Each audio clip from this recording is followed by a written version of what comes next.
오늘도 하나님의 은혜와 사랑과 평강, 주님이 주시는 능력과 기적, 오늘 든든한 교회와 하나님 앞에 성탄절을 즈음하여 정말 기쁨으로 주님을 사모하고 예배하는 저와 여러분에게 함께하기를 진심으로 축복합니다.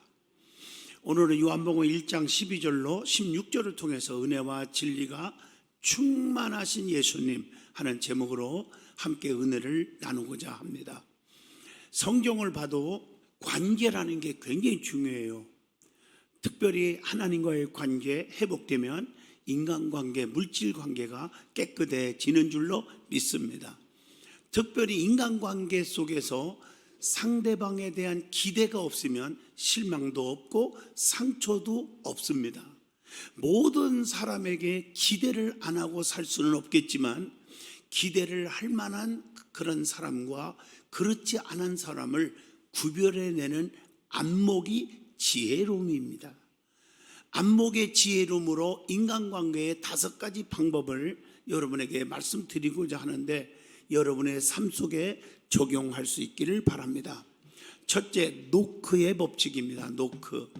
상대방의 마음의 문을 열려면 먼저 노크를 하십시오. 그리고 나에 대해서 정확하게 정말 믿음의 사랑으로 솔직하게 고백하세요. 내가 먼저 솔직한 모습, 인간적인 모습, 망가진 모습을 보여주면 상대방도 편안하게 마음의 문을 연다는 것입니다. 두 번째는 거울의 법칙입니다. 거울은 먼저 웃지 않습니다.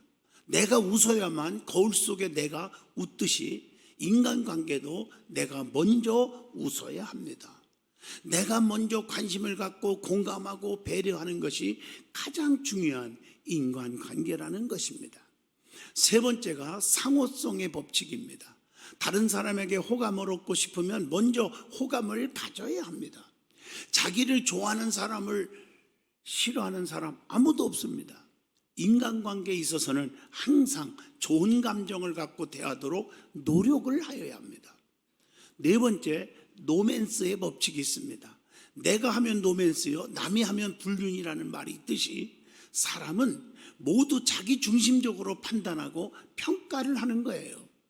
인간관계에서 좋은 관계를 만들고 싶으면 이런 이중적인 잣대를 버리고 상대방을 그대로 인정하십시오. 다섯 번째는 집신의 법칙이 있습니다. 집신에도 짝이 있듯이 사람마다 맞는 짝이 다 있다는 거예요. 싫은 사람과 억지로 막 친해지려고 모으지 마세요. 그렇게 애쓰지 마세요. 인간관계가 너무 많다고 보면 악연이 생기기가 너무 쉽다는 거죠. 모든 사람을 친구로 만들려 하지 말고 나와 진심으로 통하는 사람과 친해지는 것이 바람직하다는 얘기입니다. 최근에 SNS 상에서 사람들이 언제 가장 행복을 느끼는지 약 100만 명에게 물어봤습니다. 1위가 뭔지 아세요? 인간관계라고 대답을 합니다. 사람과의 관계 속에서 행복을 느낀다는 것입니다. 두 사람의 사이를 관계라고 말하죠. 이것을 릴레이션십이라고 말하는데 이 릴레이라는 건 경주 해본 사람은 알잖아요. 이 경주를 보면 우리가 인간관계를 어떻게 해야 하는지를 잘 보여주고 있어요. 한 사람은 엄청난 그런 가속으로 달려오고 또 한 사람은 그 가속에 맞게 자신도 달려야 합니다. 그러나 막상 바톤을 전할 때는 속도를 줄이면서 고도의 집중력으로 상대에게 바톤을 전해야 합니다. 바톤을 받아야 하는 사람 역시 앞을 향해서 달리면서도 손을 뒤로 내밀면서 달려오는 사람에게 맞춰야 합니다. 두 사람 중 어느 한 사람이라도 서로에게 배려가 없다면 바톤은 땅에 떨어지고 경주에서 지게 되는 것입니다. 맞습니다.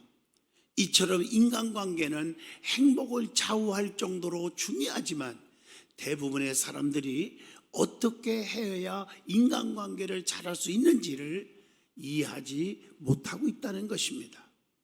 우리 하나님의 백성들은 앞에서 언급했던 5가지 방법으로 인간관계를 좀 효과 있게 실천하시는 사명자가 될 수 있기를 간절히 소망합니다. 가장 깊은 인간관계는 묵묵히 공감하고 서로를 이해하는 것에서 비롯된다는 레오나르도 다빈치의 말이 생각이 나게 합니다. 기독교의 기본 진리 중에 하나가 있다면 삼위일체입니다. 성부, 성자, 성령 한 하나님이십니다. 시대적으로 보면 구약시대는 성부 하나님, 신약시대는 성자 하나님, 말세에는 성령 하나님께서 역사하시는데 성부, 성자, 성령 동일하신 하나님이십니다.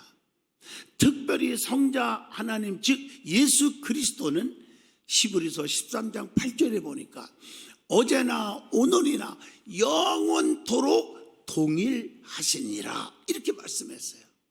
그래서 요한복음 1장 1절 보면요, 태초에 말씀이 계시니라, 이 말씀이 하나님과 함께 계셨으니 이 말씀은 곧 누구라? 하나님이시니라. 예수 그리스도는 성육신 하신 분입니다. 인카네이션 하신 분이에요. 도성인신 하신 분이에요. 즉 말씀이 육신이 되어 이 땅에 오신 분이 예수 그리스도이십니다. 그게 요한복음 1장 14절의 말씀입니다. 그래서 예수님을 통해서 하나님의 영광을 보게 되고 이것이 아버지의 독생자의 영광이요 은혜와 진리가 충만하게 된다고 말씀합니다. 이 땅에 오신 예수님을 통해서 은혜와 진리가 충만케 하신 예수님, 이런 제목으로 저와 여러분이 함께 깊은 은혜의 축복의 예배가 되었으면 합니다.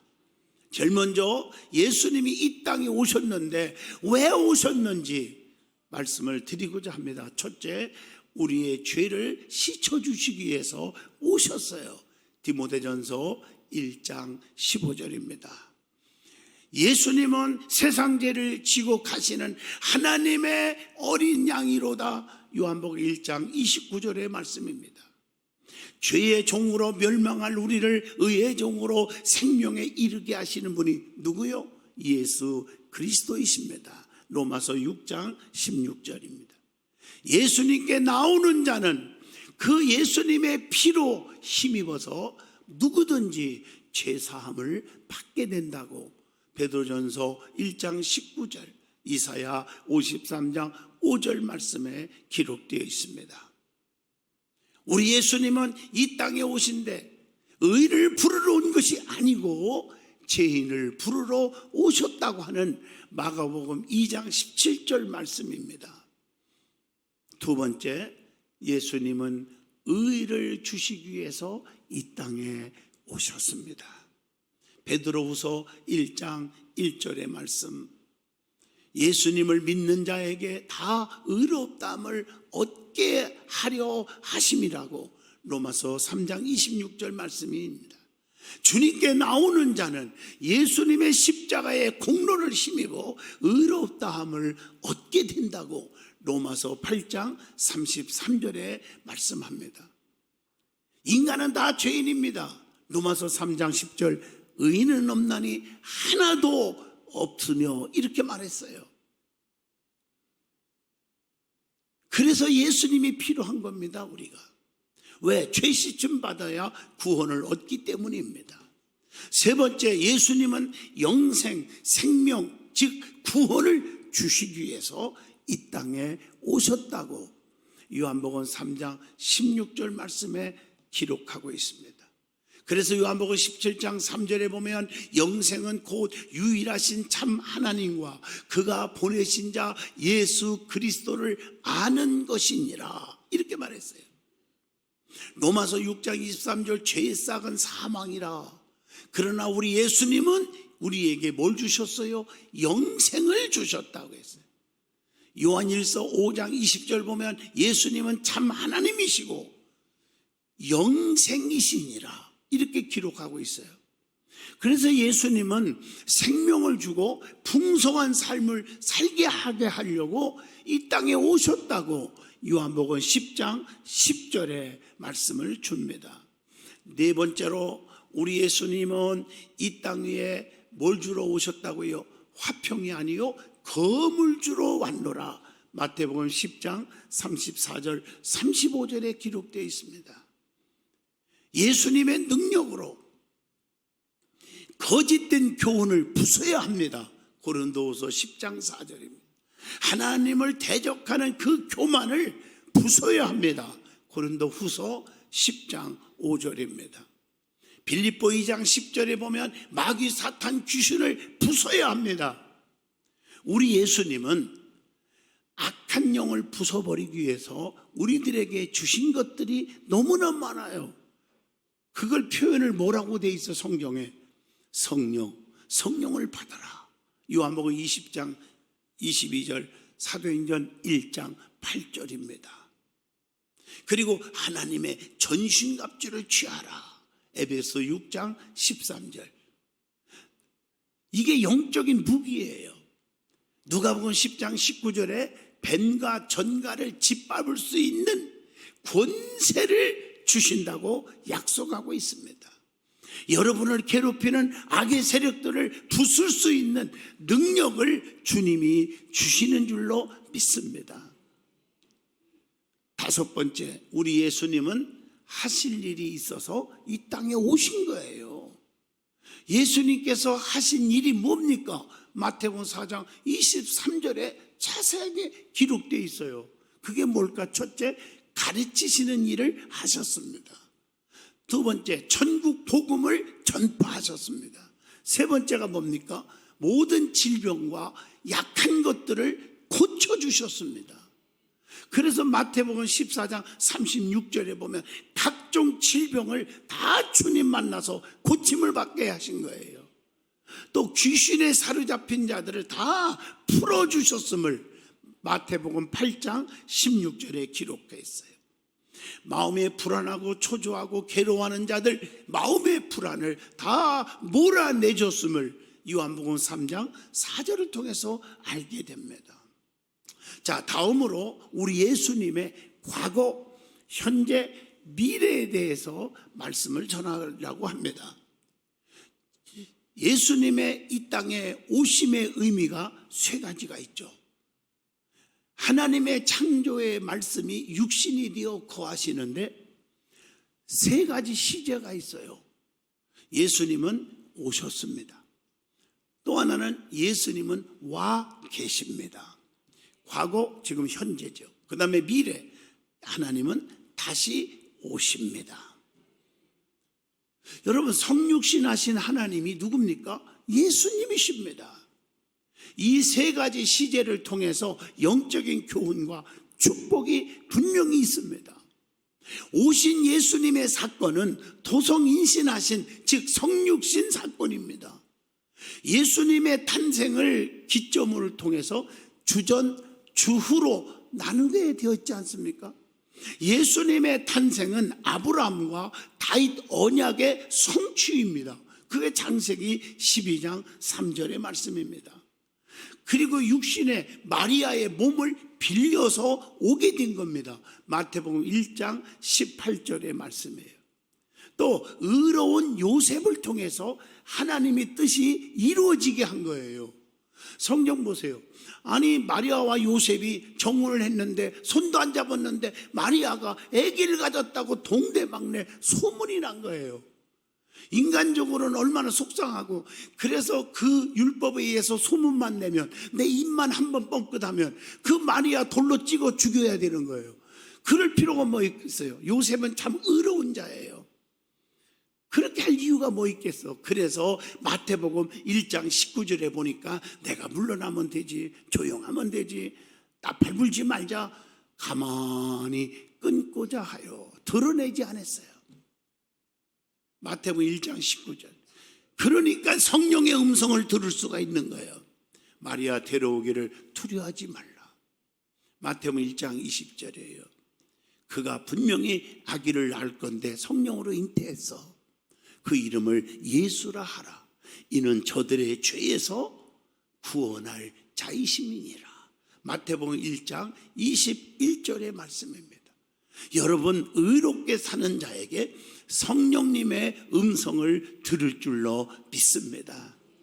주의 사자의 명령대로 아내를 데려왔고 마리아가 아기를 낳게 되었어요. 마태복음 1장 24절로 25절입니다. 자, 현재 우리와 함께 하시는 예수님은 영으로 오신 예수님이십니다. 그래서 임마누엘, 우리와 함께 하시는 예수님이심을 마태복음 1장 23절에 말씀합니다. 예수님은 지금도 성령을 통해서 우리와 함께 하시고 계십니다. 주님이 함께 하시면 어떻게 됩니까? 풍랑이 다 사라져요. 마태복음 14장 32절. 여러분의 가정의 풍랑, 자식 풍랑, 사업 풍랑, 직장 풍랑이 많아도 다 풍랑이 잔잔해질 줄로 믿습니다. 예수님이 나와 함께 하시면 요한복음 14장 6절 생명을 얻게 됩니다. 또 예수님이 함께 하시면 누가복음 7장 14절 죽음이 사라집니다. 마가복음 1장 25절 예수님이 함께 하시면 귀신이 다 떠나는 거예요. 저주마귀, 가난마귀, 실패마귀, 낙심마귀, 불안 초조마귀 다 떠나는 것입니다. 내 안에 예수님이 안 계시니까 불안합니다, 초조합니다, 괴롭습니다, 낙심됩니다. 이렇게 살아가는 거예요. 행복이 없습니다. 임마누엘 예수님이 함께 하시면 반드시 누리는 축복이 있습니다. 그래서 나는 생명의 떡이라고 그러면서 내게 오는 자는 요한복음 6장 34절 35절 결코 줄이지 아니할 것이요 영원히 목마르지 아니하리라. 요한복음 6장 37절에 뭐라고 했어요? 다 내게로 오는 자는 내가 결코 내쫓지 아니하리라. 하나님은 버리지 않습니다. 세상은 나를 버려도, 인간들은 나를 버려도 우리 주님은 우리를 버리지 않습니다. 임마누엘 예수님은 성령님을 통해서 지금도 계속적으로 역사하시고 계십니다. 성령은 우리의 연약함도 도우신다고 로마서 8장 26절에 말씀했고, 우리가 하나님의 자녀임을 증거한다고 로마서 8장 16절에 말씀했고, 성령은 우리를 위해서 친히 지금도 하나님께 간구하신다고 로마서 8장 26절 하반절에 기록되어 있습니다.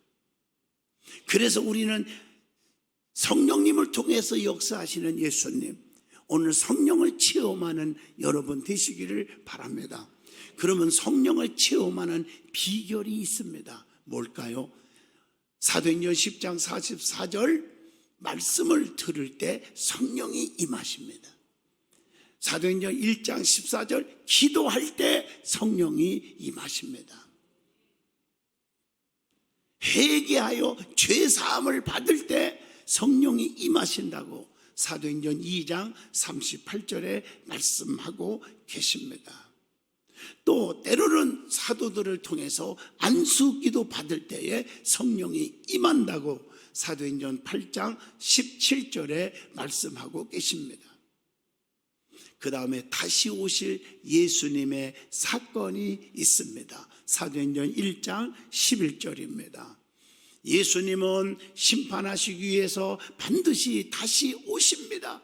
베드로전서 4장 17절로 18절에 평안하다, 안전하다, 먹고 살만하다, 그럴 때 우리 주님이 오신다는 거예요.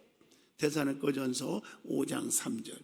그래서 우리는 정신을 차리고 늘 깨어 있으라고 베드로전서 4장 7절에 권면하고 있습니다. 우리 예수님의 재림은 세상의 종말이 되기도 합니다. 계시록 21장 1절의 말씀입니다. 그래서 예수님의 이 땅에 오신 초림은 초라해서 베들레헴, 유대 땅 베들레헴 말국간에 나셨지만, 우리 예수님이 다시 오실 재림은 영광스럽게 오십니다. 데살로니가전서 4장 16절 빰빠밤 빰빠밤 주께서 호령과 천사당의 소리와 함께 하늘의 나팔 소리로 친히 하늘로서 강림하시리니 이렇게 말씀하고 계세요. 지금은 말세입니다. 주님의 재림, 세상의 종말을 기다리고 있는 때입니다. 그런데 이 말세에 복 있는 사람이 되시기를 바랍니다. 누가 복이 있을까? 계시록 1장 3절의 말씀에 나옵니다. 거기 보면 요한복음 5장 39절처럼 말씀을 읽는 자가 복이 있고 또 말씀을 듣는 자가 복이 있고 디모데후서 3장 15절로 16절 그리고 말씀대로 순종하고 실천하고 행하는 자가 복이 있다고 했으니 로마서 2장 13절 그러므로 예배가 빠지지 않아야 돼요. 하나님의 말씀을 들어야 돼요. 읽어야 돼요. 말씀대로 살아야 돼요.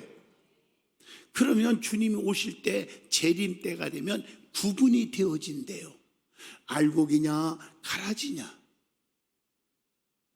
열매냐 쭉정이냐, 양이냐 염소냐, 우편에 서 있니 좌편에 서 있니, 슬기로운 기름 준비한 자니 기름 준비하지 못한 자니, 선이냐 악이냐, 천국에 갈 자냐 지옥에 갈 자냐, 이렇게 구분되어 있다는 거예요. 여러분은 어느 쪽에 서야 됩니까? 말씀을 마치려고 합니다. 여러분, 아디아포라라고 하는 그리스어가 있습니다. 이 뜻을 보면 대수롭지 않는다. 즉 해도 좋고 안 해도 괜찮은 것, 이래도 좋고 저래도 좋고, 이런 뜻입니다. 우리는요 항상 자기 입장에서만 고집부리고 살면 안 돼요. 배려와 이해와 사랑이 중요한 것입니다. 어떤 한 여자는 전라도가 고향이었어요. 남자는 경상도가 고향인데 둘이 좋아서 결혼을 했습니다. 알콩달콩 재미있게 살아가고 있었습니다. 어떤 한 여자는 어느 날 저녁 배가 출출한 즈음에 저녁 참으로 그 신부가 감자를 삶아왔어요. 신랑이 아무 생각 없이 옆에 있는 소금에다가 감자를 찍어 먹었어요.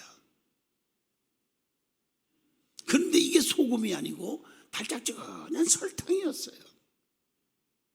남편이 화를 내면서 아니 무슨 감자를 설탕에 찍어 먹느냐, 우리 경상도에서는 감자를 소금에 찍어 먹어 하면서 소금을 가져오라고 소리를 냅니다. 그냥 소금을 갖다 줬으면 아무 일이 없을 텐데 이 부인이 세상에 무슨 감자를 소금에 찍어 먹느냐, 우리 전라도에서는 감자를 설탕에 찍어 먹는다 그러면서 옥신각신 싸우게 되었어요. 세상에 감자 먹으면서 싸움박질이 일어난 거예요. 그러다가 서로 감정이 격하여 남편이 당신 아버지는 어떻고 당신 엄마는 어떻고 과거 옛날 뭐 족보까지 끄집어내면서 다툼이 벌어졌어요. 그래서 두 사람은 같이 못 살겠다고 하면서 이혼을 하기에 이르렀습니다. 이혼 법정에서 재판장 앞에 딱 서게 됐는데 남편이 판사님, 제가 살다 별일 다 봤습니다. 아니 감자를 설탕에 찍어 먹으라고 하네요. 그러니까 부인이 세상에 감자를 소금에 찍어 먹는다는 말 처음 들었어요. 두 사람이 말을 듣고 있던 판사가 하도 기가 막히고 어이가 없어서 하는 말이, 두 사람 다 참 어이가 없네요. 어떻게 감자를 설탕이나 소금에 찍어 먹어요? 우리 강원도에서는요 감자를 고추장에 찍어 먹어요. 이렇게 말을 하고 웃었다는 거예요. 감자를 소금이나 설탕이 아니요 고추장에 찍어 먹으면 어떻습니까? 설탕을 아니고 소금에 찍어 먹으면 어떻고, 설탕에 찍어 먹으면 어떻고, 고추장에 찍어 먹으면 어떻고, 꿀에다 찍어 먹으면 어떻고, 조청에다 찍어 먹으면 어떻겠냔 말이요. 오늘날 아무것도 아닌 일에 목숨을 거는 경우가 너무나 많은 것 같아요. 우리 편이 아니더라도 내가 하는 방식이 맞다 하더라도 상대방이 하는 방식이 큰 문제가 없다면 그냥 넘어가주는 배려심이, 사랑이 너무나도 아쉽지 않겠습니까? 이런 세상 속에 우리가 살아가시기를 축원합니다. 예수님은 5가지 사건을 갖고 계십니다. 성경의 예언대로 저와 여러분을 위해서 이 땅에 오셨습니다. 탄생입니다. 성경의 예언대로 저와 여러분을 위해서 십자가에 죽어주셨습니다. 십자가의 죽음입니다. 3번째, 성경의 예언대로 저와 여러분을 위해서 다시 부활하셨습니다. 4번째, 성경의 예언대로 저와 여러분을 위해서 하늘로 승천하셨습니다. 마지막 남았습니다. 4가지는 다 이루어졌죠. 성경의 예언대로 저와 여러분을 위해서 반드시 다시 심판주로 오실 겁니다. 재림입니다. 우리 주님은 다시 오십니다. 달란트 비유 말씀처럼 우리는 한 해를 돌아보며 열매 맺지 못한 부분이 얼마나 있었는가, 나 때문에 상처받은 사람이 없는지 돌아보아야 합니다. 그리고 주님 앞에서 착하고 충성된 종이라 인정받는 저와 여러분이 되어야 할 것입니다. 그동안 주님을 사랑합니다 하면서도 주일 성수 제대로 못했고, 오후 예배, 철야 예배, 새벽기도 못했고, 온전한 하나님께 11조 드리지 못했고, 전도하지 못했고, 선교하지 못했고, 하나님 이제 새로운 각오와 결단을 나에게 주시옵소서. 은혜와 진리로 충만케 하신 예수님을 통해서 주님이 다시 올 때까지 이 땅에 믿음의 승리를 이루어져 가는 저와 여러분의 삶이 되기를 축복합니다. 왜 예수님이 이 땅에 오셨는지 다시 한번 새겨야 됩니다. 그냥 세상 사람들처럼 기쁘다 구주 오셨네 입술로만 부를 것이 아니라 진정한 기쁨, 나의 구주로, 나를 구원할 자로 오신 예수님을 환영하며 기뻐하며 감사가 넘치는 우리의 삶이 되어지기를 진실로 축복합니다. 기도하겠습니다. 걸어가신 하나님, 진리와 은혜가 충만케 하신 예수님, 나를 구원하여 오신 예수님을 환영하며 진정으로 마음문 열고 감사로 받아들이게 하옵소서. 주님만을 사랑하는 믿음으로 발전하게 하여 주시옵소서. 예수님 이름으로 기도합니다. 아멘.